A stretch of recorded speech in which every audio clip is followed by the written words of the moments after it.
السلام علیکم دوستوں، انگلش لورس میں ہم آپ کو ویلکم کرتے ہیں اور آج ہم پڑھیں گے انگریزی ادب کی تاریخ۔ تو یہ کچھ زیادہ اتنی ڈیٹیل نہیں ہوگی، کچھ بیسک پوائنٹس ہوں گی، بیسک باتیں ہوں گی، تو اس کو ہم تھوڑا بہت آپ کو بتائیں گے اس کے بارے میں۔ انشاءاللہ پھر ڈیٹیل میں اس کی ویڈیو بھی بنے گی۔ تو آئیے چلتے ہیں ہم اپنے ٹاپک کی طرف کہ یہ جو ادب ہے یہ انگلینڈ کا لکھا گیا ادب ہے، جس کا آغاز 5ویں صدی عیسوی میں پرانی انگلش کے ادب کا دور 450 عیسوی سے 1066 تک کا ہے، جب نارمن فرانسیسیوں نے انگلینڈ کو فتح کیا۔ رومنوں کی پسپائی کے بعد 5ویں صدی میں یورپ پر چڑھائی کرنے والے جرمن قبائل اپنے ساتھ پرانی انگلش یا اینگلو ساکسن زبان لائے، جو جدید انگلش کی بنیاد ہے۔ پرانی انگلش میں زیادہ تر 1066 سے 1485 تک وسطی انگلش کا عہد تھا، جب مقامی انگلش انداز، ہائے سخن اور موضوعات پر فرانسیسی ادب کا گہرا اثر پڑا۔ عام ادبی ترکیب میں فرانسیسی نے کافی حد تک انگلش کی 14ویں اور 15ویں صدی کا وسطی انگلش کا ادب سابقہ پرانی انگلش کے ادب سے کافی مختلف۔ انگلش ادب کا عہد زرین 1485 سے شروع ہوا اور 1660 تک جاری رہا۔ ولیم کاکسٹن کی شائع کردہ اولین تصانیف میں میلوری کی لی مورٹی دی آتھر بھی شامل تھی۔ انگلینڈ میں 7ویں صدی عیسوی میں خانقاہوں کی متاثر کن دانشوری لاطینی کتاب ہسٹوریا انگلش لوگوں کی کلیسائی تاریخ میں عروج کو پہنچی، جس کا مصنف بیڈی تھا۔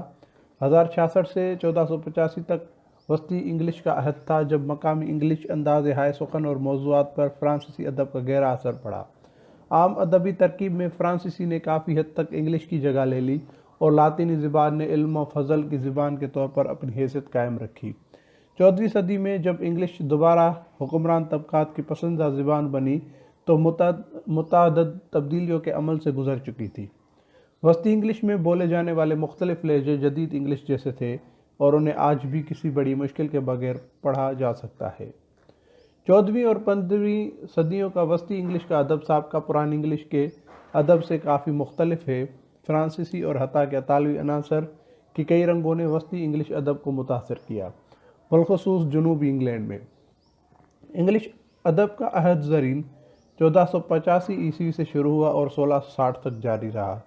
ولیم کاکسٹن کی شائع کردہ اولین تصانیف میں میلوری کی لی مورٹی دی آتھر بھی شامل تھی۔ 1476 میں جب کاکسٹن نے انگلینڈ میں پرنٹنگ پریس متعارف کرایا تو کتب بینی میں بہت تیزی سے اضافہ ہونے لگا۔ تاہم 16ویں صدی کی آخری 2 اشروں ملکہ الزبیتھ کا عہد سے قبل نیا ادب پروان نہ چڑھ سکا۔ یورپی تحریک انسان دوستی میں انگلش حصہ بھی اسی عہد سے تعلق رکھتا ہے۔ انسان دوستی نے کلاسیکی ادب کے مطالعے کو بہت زیادہ تقویت دی اور تعلیم میں اس طرح اصلاح کی کہ ادبی اظہار شائستہ افراد کی معراج بن گیا۔ جلد ہی انگلش شاعر اور نثر نگار قدیم انداز سخن کی طرز پر خود آگاہ ادیب بنے۔ تاہم انسان دوستی کا نہایت براہ راست اثر شائستہ، واضح اور قابل فہم رویے کو رواج دینا تھا۔ اس کے پیروکاروں نے قرون وسطی کی دینیاتی تعلیم اور توہمات کو مسترد کیا۔ ان مصنفین میں سر تھامسن مور ممتاز ترین ہیں، جس نے یوٹوپیا 1516 عیسوی میں لکھی۔ انگلش ڈرامہ کا آئندہ انداز متشکل کرنے میں اہم ترین شخصیت بین جانسن تھا۔ اس کی کامیڈیز مثلاً ویلپون اور دی الکیمسٹ نے ایک نیا انداز سخن متعارف کروایا۔ ڈرامہ نگار فرانسس بیومونٹ اور جان فلیچر نے اسے اپنا استاد مانتے ہوئے المیہ کامیڈیز لکھیں۔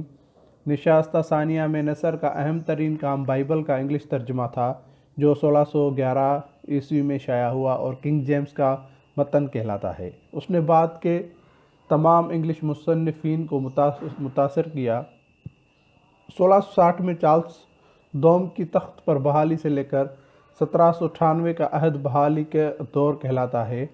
نشست ثانیہ کے ادب میں شاعرانہ القاء یا تخیل کا عنصر غالب تھا۔ مارلو، شیکسپیئر اور ملٹن کے القائی تخیلات، اسپینسر کا اچھوتا پن اور جان ڈن کے بے باک شاعرانہ انداز اسی عمومی رجحان کی حمایت کرتے ہیں۔ 17ویں صدی کی ابتدا میں ہی فرانسس بیکن نے استدلالیت پر زور دینا شروع کر دیا اور اس نے دا نیو اٹلانٹس اور ایڈوانسمنٹ آف لرننگ میں استدلال اور سائنسی طریقہ تفتیش کی حمایت کی۔ جان لاک کا ایسے کنسرنگ ہیومن انڈرسٹینڈنگ تجربے کو علمی کسوٹی اور بنیاد بنا کر پیش کرتا ہے۔ ڈیوڈ ہیوم نے an enquiry concerning human understanding میں اس نقطۂ نظر کو آخری حد تک پہنچایا، اور لیویاتھن میں تھامس ہوبز نے سیاسی متعلق انانیت کو عقلی طور پر عکس کردہ تصور کے ساتھ تبدیل کیا۔ اس کے مطابق حکمران کو الوہی حق کے تخت نہیں بلکہ ایک حقیقی اور ناقابل تصدیق عمرانی معاہدے کے ساتھ حکومت کرنی چاہیے تاکہ ہم گیرہ امن اور مادی تسکین حاصل ہو سکے۔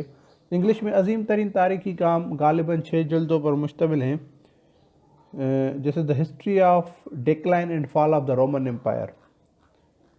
عہدہ بحالی کے دوران اور 18ویں صدی میں ادبی ذوق کے دیگر مراحل کو ڈرائیڈن، پوپ اور جانسن کے عہدہ قرار دیا جاتا ہے۔ ان 3 عظیم ادبی شخصیت نے ادب میں کلاسیکی روایت کو جاری رکھا۔ 1779 سے 1838 کا دور رومانوی عہد کہلاتا ہے، جب وفور جذبات نے عقل پر فوقیت حاصل کر لی۔ انقلاب فرانس کا ایک مقصد پرانی مصنوعی بن چکی روایت کا خاتمہ کرنا اور انسانی نسل کی آزادی و اتحاد پر زور دینا تھا۔ رومانوی عہد کے بہت سے لکھاریوں کے لیے یہ مقصد انگلش علم و فضل کے میدان میں بھی اتنا ہی موزوں معلوم ہوا۔ اس کے علاوہ عقل یا استدلال پر وجدان اور جذبے کا غلبہ انگلش ادب میں رومانوی عہد کی پہچان تھا۔ رومانیت کا پہلا اہم اظہار ولیم ورڈسورتھ اور سیموئل ٹیلر کالڈریج کی 1798 لیریکل بیلٹس میں ملتا ہے۔ دونوں نے انقلاب فرانس سے تحریک پائی اور پھر مایوس ہو گئے۔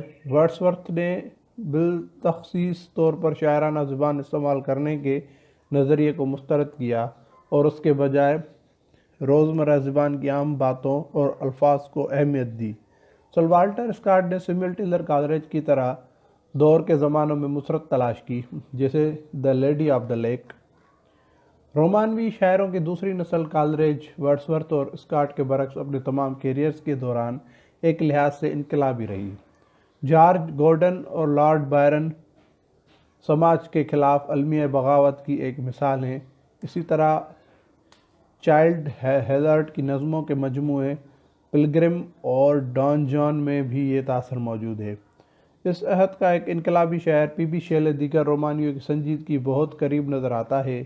شاید یہ خیالات پرومیتھس ان باؤنڈ میں سب سے زیادہ کامل انداز میں بیان کیے گئے ہیں۔ کیٹس کی شاعری حسیاتی تاثرات کا رد عمل ہے۔ اسے اپنی شاعری میں ایک مکمل اخلاقی یا سماجی فلسفہ پیش کرنے کی مہلت اور نہ ہی تحریک ملی۔ 1837 میں ملکہ وکٹوریہ کی تاج پوشی سے شروع ہونے والا وکٹوریائی عہد 1901 میں اس کی موت تک جاری رہا۔ یہ معتد بے ترتیب سماجی ترقیوں کا عہد تھا جنہوں نے اہل قلم کو فوری نوعیت کے مسائل پر توجہ مرکوز کرنے پر مجبور کیا۔ اگرچہ انگلش ادب کی شاعری اور نثر میں رومانوی انداز ہائے سخن غالب رہے، لیکن بہت سے لکھاریوں نے انگلش جمہوریت عوام کو تعلیم، صنعتی جستجو کی ترقی اور مادیت پسندانہ فلسفے پر بھی توجہ دی۔ انہوں نے صنعتی مزدوروں کی حالت زار کو بھی موضوع بنایا۔ 20ویں صدی میں 2 عالمی جنگوں، ایک شدید معاشی بحران اور جنگوں کے بعد برطانیہ میں سخت گیر زندگی انگلش ادب کا معیار اور سمت متعین کرنے میں مدد دیتی ہے۔ نئے ادیبوں نے وکٹوریائی عہد کی روایتی اقتدار پر سوالات اٹھائے۔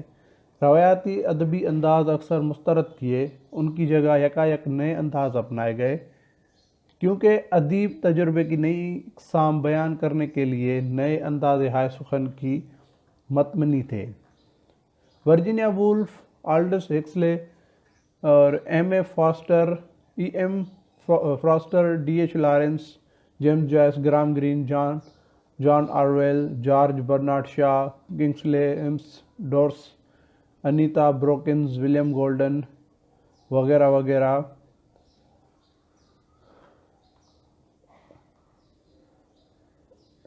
اور کارلائل چرچ نے 20ویں صدی میں انگلش شاعری، ڈرامہ، ناول اور نثر کو مستحکم بنیادیں فراہم کی۔ اگر آپ نے ابھی تک ہمارے چینل کو سبسکرائب نہیں کیا تو جلد سے جلد ہمارے چینل کو سبسکرائب کریں اور ساتھ ہی بیل آئیکن کے بٹن کو لازمی پریس کریں تاکہ ہماری آنے والی ساری ویڈیوز آپ تک پہنچتی رہیں۔ شکریہ۔